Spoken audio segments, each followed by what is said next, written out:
Is yours, সিদ্ধান্ত আপনাদের। কি লিখবেন, কি সার্চ দিবেন?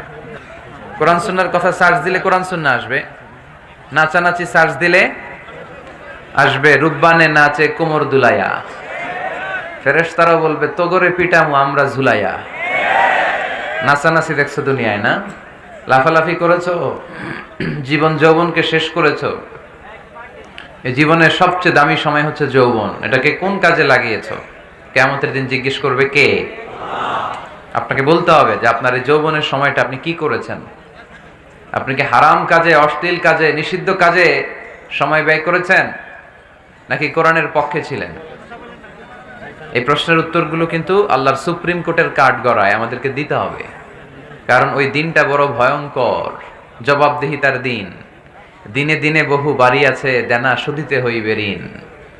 যা করছেন পাই টু পাই, সেদিন হিসাব চাইবে কে?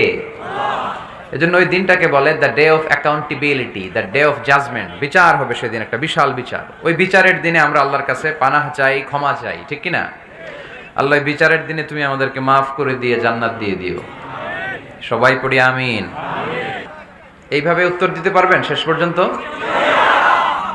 এই সূরার আয়াত সংখ্যা ৭৮। আয়াত সংখ্যা, সূরাটা মাক্কি সূরা। কি সূরা?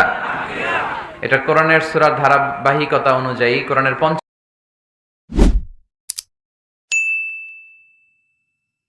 নাম্বার সূরা। কত নাম্বার? এবার প্রশ্ন করে উত্তর দেন। আয়াত সংখ্যা ৭৮। কত নাম্বার সূরা? মাক্কি না মাদানী? মাশাআল্লাহ। মুখস্থ আছেন আপনাদের অনেকের? পুরা সূরাটা মুখস্থ না থাকলেও এই সূরার মধ্যে এমন একটা আয়াত আছে যে আয়াতটা আজকের এই প্যান্ডেলের সবার হৃদয়ের মধ্যে আল্লাহ ঢুকায় দিছে। ওই আয়াতটা এই সূরার ভিতরে একবার দুইবার না, ৩১ বার আল্লাহ উল্লেখ করেছেন। কয়বার? কেন উল্লেখ করলেন? ১০ বার বললেই তো হইতো, ঠিক কিনা? ১৫ বার বললেই তো হইতো, ২০ বার, ২৫ বার, ৩১ বার বলবেন কেন একটা কথা? আল্লাহ খালি কথা রিপিট করে কেন? একই কথা আল্লাহ বারবার বলে কেন? কারণ এটা জরুরি। জরুরি জিনিস বারবার বলতে হয়, ঠিক কিনা? আয়াতটা হচ্ছে ফাবি আইয়ি আলাই রাব্বিকুমা তুকাজ্জিবান। এই মানব জাতি আর জিন জাতি, আমি আল্লাহর দেয়া কোন নেয়ামতকে তুই অস্বীকার করবি বল? মালিকুল আমলাক, রাজাধিরাজ, রাজার মতোই বলছে, ঠিক কিনা? তিনি যেন তেন রাজা নন, তিনি সব রাজার বড় রাজা, মহারাজা। খুব সুন্দর একটা সূরা, মুখস্থ আছে না অনেকের? সূরাটার নাম হচ্ছে সূরা আর রহমান। সূরাটার নাম কি? সবাইকে একসাথে উত্তর দিতে হবে। সূরাটার নাম? আবার বাইহাকির এক বর্ণনায় ইমাম বাইহাকি বলেন, আল্লাহর হাবিব সাল্লাল্লাহু আলাইহি ওয়াসাল্লাম ইরশাদ করেছেন, ইন্না লিকুল্লি শাইইন আরুস ওয়া আরুসুল কুরআনি সূরাতু আর রহমান। আলেম ওলামারা বলেন তো আরুস মানে কি? মাশাআল্লাহ, নববধূ। আরুস মানে নতুন বউ। আরুস মানে সবাই বলেন নতুন বউ, নববধূ। আল্লাহর হাবিব বললেন লিকুল্লি শাইইন আরুস, সবার একটা করে নববধূ হয়। আর কোরআনের নববধূর নাম সূরা আর রহমান। ইন্না লিকুল্লি শাইইন আরুস ওয়া আরুসুল কুরআনি সূরাতু আর রহমান। দুনিয়ার প্রত্যেকের জন্য আল্লাহ একজন করে নববধূ দান করেছেন। আল্লাহর কোরআনেরও একটা নববধূ আছে, এই কোরআনের নববধূর নাম সূরা আর রহমান।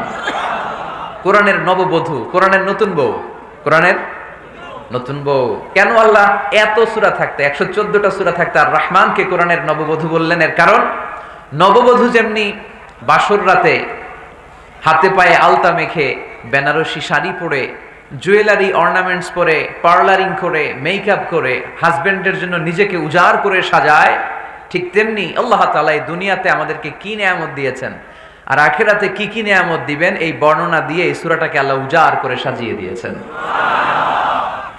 এজন্য এই সূরার নাম হচ্ছে আরুস আল কোরআন। কোরআনের নববধূ, সবকিছুর নববধূ আছে। আর কোরআনের নববধূর নাম সবাই বলেন আর রহমান। এবার আমরা জানবো কোন প্রেক্ষাপটে এই সূরাটা নাজিল হয়েছে। আল্লাহর হাবিব সাল্লাল্লাহু আলাইহি ওয়াসাল্লাম মক্কার কুরাইশদেরকে বলতেন, আল্লাহর ইবাদত করো, আল্লাহর জিকির করো, আল্লাহর সিজদা দাও। বলতে বলতে হঠাৎ বলতে আরম্ভ করলেন, রহমানের ইবাদত করো। রহমানের জিকির করো, রহমানকে সেজদা দাও। কাফেররা বলে এতদিন বলছো আল্লাহ, এখন কও রহমান, আসলে কোনটা? আল্লাহরে তো চিনি, রহমানরে তো চিনি না। এতদিন আল্লাহ আল্লাহ বলেছো, আল্লাহকে তো আমরা সবাই চিনি, চিনি না রহমানকে। ওয়া ইযা قيل لهم اسجدوا للرحمن قالوا وما الرحمن। বিশ্বনবী যখন মক্কার জমিনে কাফেরদেরকে বলল তোমরা রহমানের পায়ে সেজদায় লুটিয়ে পড়ো, কাফের মুশরিকরা বলতে আরম্ভ করলো রহমানকে, রহমানরে চিনি না, রহমানরে জানি না। আল্লাহরে চিনি, রহমানকে, আল্লাহকে রহমানরে চিনোস না? না, তাহলে চিনাই দেই দাঁড়া। তখন চিনানোর জন্য আল্লাহ সূরাটা নাজিল করলেন, সূরার নাম সূরা আর রহমান।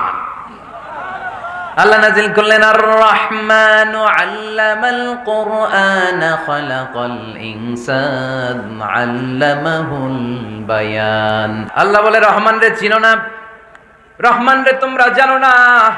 ও মক্কার কাফিরেরা, কুরাইশেরা, রহমান কি তোমরা জানতে চাও? তোমাদের জ্ঞাতার্থে রহমান নামে একটা সূরা কোরআনে আমি নাজিল করে দিলাম।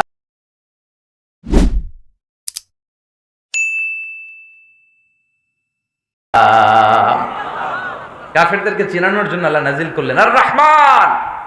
আমার পরিচয় শুনো, পুরো সূরাটা আল্লাহর পরিচয়, কি করেছেন তিনি, কি নিয়ামত দিয়েছেন। আমার নাম আর রহমান, আল্লামাল কোরআন। শুধু আমি রহমান নই, আমি কোরআন শিখিয়েছি। কোরআন শিখায় কে?